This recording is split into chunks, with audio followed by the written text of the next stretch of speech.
Cancer நோயினால பாதிக்கப்படக்கூடியவங்க நாளுக்கு நாள் இந்தியால ஜாஸ்தி ஆயிட்டே வர்றாங்க. இதுக்கு ஆகக்கூடிய காஸ்ட் இவ்வளோ ரூவா தான் ஆகுன்றது யாராலயும் கணிக்கவும் முடியல. அவங்க அட்வான்ஸ் ட்ரீட்மெண்ட்ஸ் ஒண்ணு ஒண்ணு வர, அதுக்கு ஆகக்கூடிய காஸ்ட் இன்னைக்கு எக்ஸ்பென்சஸ் ஜாஸ்தியாவே இருக்கு. இனிஷியல் டேஸ்லயே அவங்களுக்கு கண்டுபிடிச்சிருப்பாங்க. ஆனா அது சரியும் ஆயிருக்கும். இப்போ ஃபாலோ அப் ட்ரீட்மெண்ட்ல தான் இருப்பாங்க.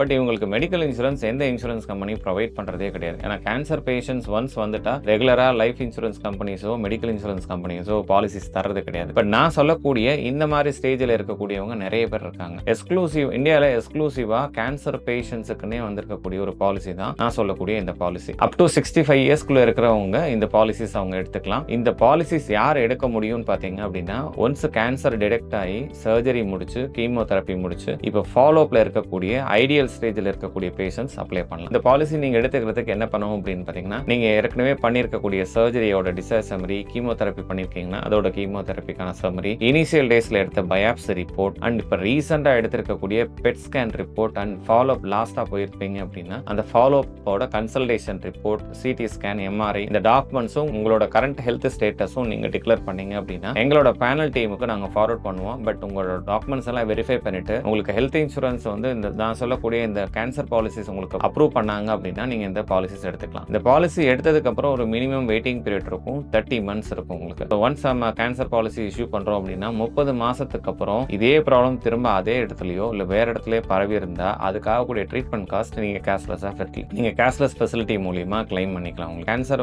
அதே இடத்துலயோ இல்ல மற்ற இடங்கள்லயே பரவி இருந்தாலும் கூட ட்ரீட்மெண்ட் எடுத்துக்க முடியும். இந்தியால எந்த இன்சூரன்ஸ் கம்பெனியுமே கேன்சர் பேஷண்ட்ஸுக்கு மெடிக்கல் இன்சூரன்ஸ் தரது கிடையாது. ஒருவேளை கேன்சர் ட்ரீட்மெண்ட் மட்டும் தான் இந்த பாலிசியில கவர் பண்ணுதுன்னு பாத்தீங்க அப்படின்னா கேன்சர் ட்ரீட்மெண்ட் அல்லாத மற்ற பிரச்சனைகளுக்கும் நீங்க பாத்துக்கலாம். நார்மலா இன்ஃபெக்ஷன்ஸ் இருக்கலாம், இல்ல வேற ஏதாவது சர்ஜரிஸ் இருக்கலாம், ஹார்ட் சர்ஜரிஸ் இருக்கலாம், லிவர்ல ஏதாவது ப்ராப்ளம் வரலாம், கிட்னில ஏதாவது கல் இருக்கலாம். இந்த மாதிரி ட்ரீட்மெண்ட்ஸ் எடுக்கிறதுக்கும் இந்த பாலிசிஸ்ல ப்ரொவிஷன்ஸ் இருக்கு. நீங்க maximum sum insure up to 10 lakh rupees வரைக்கும் நீங்க இன்சூரன்ஸ் பண்ணலாம். ஒரு 10 லட்சம் ரூபாய்க்கு இன்சூரன்ஸ் ஒரு 40-45 வயசுக்காரங்களுக்கு பிரீமியம் பாத்தீங்கன்னா தோராயமா ஒரு 30,000-35,000 rupeesக்குள்ள தான் வரும் வருஷத்துக்கு. ஏற்கனவே பண்ண ட்ரீட்மெண்ட் காஸ்ட் உங்களுக்கு நல்லா தெரியும். கேன்சருக்கு லட்சக்கணக்காக செலவு பண்ணிருப்பீங்க. பட் இந்த பாலிசி ஒன்னு அடிஷனலா நீங்க எடுத்து வச்சிட்டீங்க அப்படின்னா கேன்சர் ட்ரீட்மெண்ட் ஃபியூச்சர்ல தேவைப்பட்டாலும் யூட்டிலைஸ் பண்ணிக்கலாம். கேன்சர் இல்லாத மற்ற ட்ரீட்மெண்ட்டுக்கும் உங்களுக்கு கிளைம் கிடைக்கிறதுக்கு இந்த பாலிசி உங்களுக்கு ஹெல்ப் பண்ணும். இந்த பாலிசிஸ் பத்தி இன்னும் கூடுதலான விவரம் தெரிஞ்சுக்கிறதுக்கு, உங்க ஏஜுக்கு நீங்க எவ்வளவு ரூபா கட்டணும்னு தெரிஞ்சுக்கிறதுக்கு டிஸ்கிரிப்ஷன்ல இருக்கக்கூடிய கான்டாக்ட் நம்பருக்கு நீங்க கால் பண்ணுங்க. மெடிக்கல் இன்சூரன்ஸ் சம்பந்தமான முக்கியமான விஷயங்கள் நீங்க தெரிஞ்சுக்கிறதுக்கு